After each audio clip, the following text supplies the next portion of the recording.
Yo, what's going on YouTube? Welcome back to my channel. For today's video, we're going to be discussing how to optimize your macro as a Diamond Plus player. I'm sure you guys have heard the typical advice of spam barracks, get up to 80 SVs, 12 racks on 4 bases, 2 factories, start your start points at this time, etc., etc.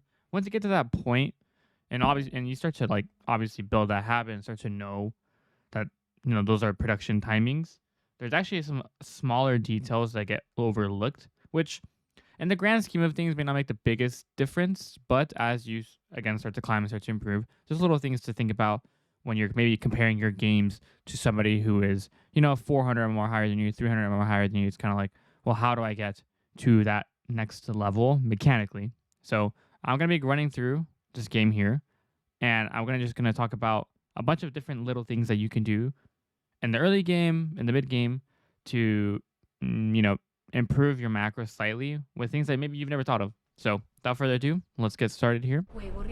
The very first tip here is actually going to be to balance all your workers, or as many workers as you can, on the closest mineral patches.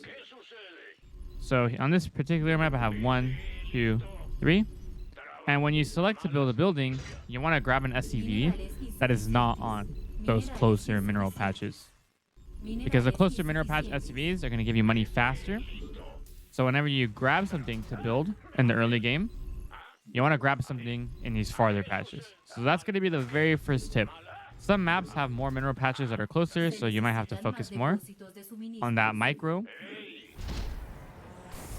That's what you want to do. The next thing here is going to be when you grab an SCV to build your geysers, make sure you grab one that is not mining gas, or does not have a mineral in it. Rather, I see I see it a bunch where people basically grab a worker with minerals to build a gas, and you lose that mineral because it's gonna go straight into the refinery. So that'll be the second thing. Now here is the third thing, and I know we're going pretty quick, so I'll make a list. Is you want to grab the workers that are again on the farthest mineral patches right before this geyser finishes. The longer you wait, the more you're going to mine minerals. The more minerals you will have, which means your command center, your natural command center might go down faster. You might get a faster orbital, etc., etc. So it's really important. And again, make sure you grab workers that do not have minerals in them. If you want to take it a step higher, and I'll pause real quick for this one. If you want to take it a step higher, you see how I have these returning SCVs right here? Because these SCVs are not the ones mining, if I want to make sure that I don't stop my SCVs from mining, since these ones are already done and they're just returning, I can grab those and send those into the gas. That way I'm not pulling a worker off that maybe is like literally about to mine out that mineral, and then you cancel the action and you send it to the geyser, which therefore you're losing out on minerals. Basically, you're not physically losing the mineral, but now you're missing money that you could have had, pretty much. So that's actually something that is also a bit overlooked. So there's already like 4 different things in the first 2, 3, 4 minutes in the game that you could be doing, and you probably didn't even realize it. Or maybe you're like, why do pros spam so much in the beginning of the game? There's actually a lot of this stuff involved, all these little nuances here. So we're going to continue now. Same thing with mining this mineral down here. If the SCV is going to be down there anyway, you have time to mine the mineral. That's why people do it. And then what I actually do here, again, I'm going to grab one that just finished the mineral, is I'm going to hit C for the return, and I'm going to shift it there. And what that'll do is once that SCV is done building that command center, it's going to not only return that mineral or deliver that mineral, but it's going to immediately go to mining.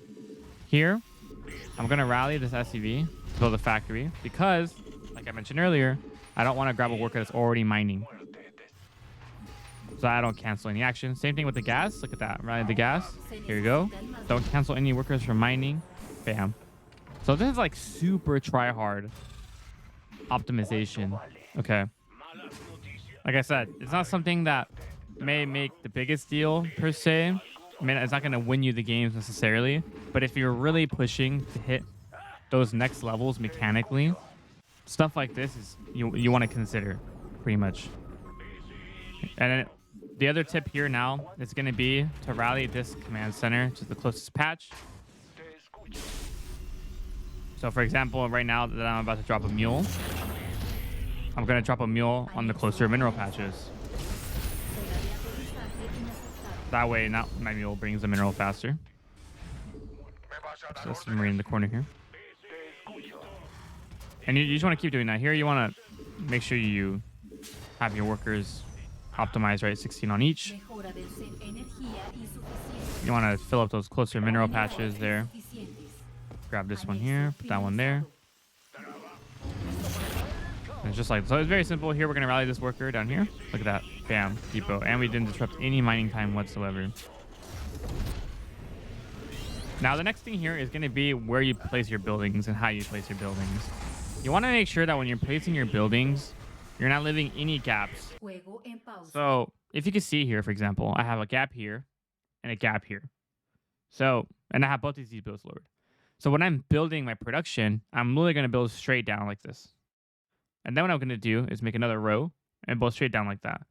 And I'm going to have 2 pathways for my units to run through.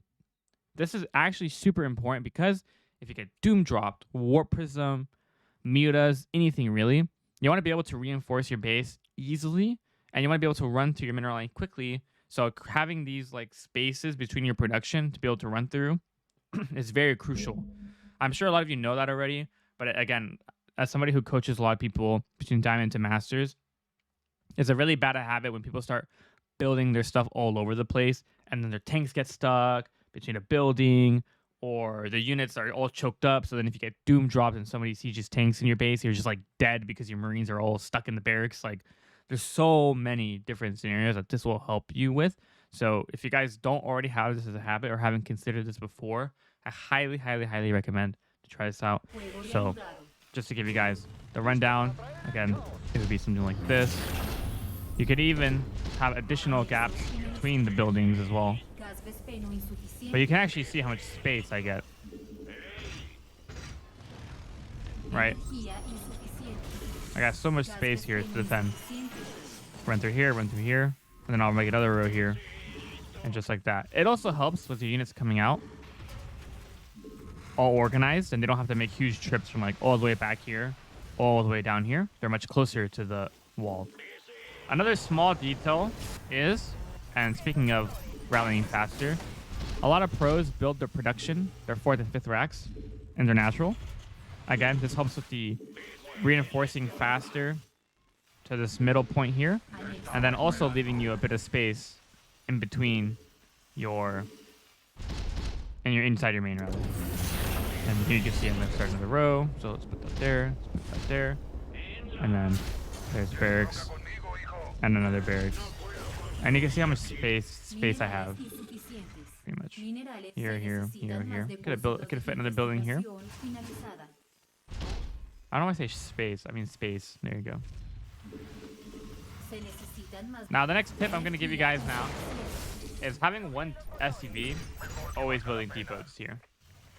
And what a lot of people do now is they build a depot and then they shift queue the SCVs back to mine. This is bad because you don't actually queue up any other depots, or you have to keep grabbing workers from the mineral line to keep building new depots. What I often tell people to do in this scenario is to instead have these SCVs, shift queue up on the depot there, and when it's done building, it'll come up as an idle SCV. This button right here is going to light up. You can use that as a mental indication that it's time to build more depots. Now all you have to do, if you're looking somewhere else, is instead of maybe dragging your camera, drag scrolling, even hitting the camera location, you can just double click or hit whatever button it is. In this case, it's my middle mouse button. And then build a depot. So for example, here, if I'm looking at my main, or my natural, if I hit that button, it bounces my camera there.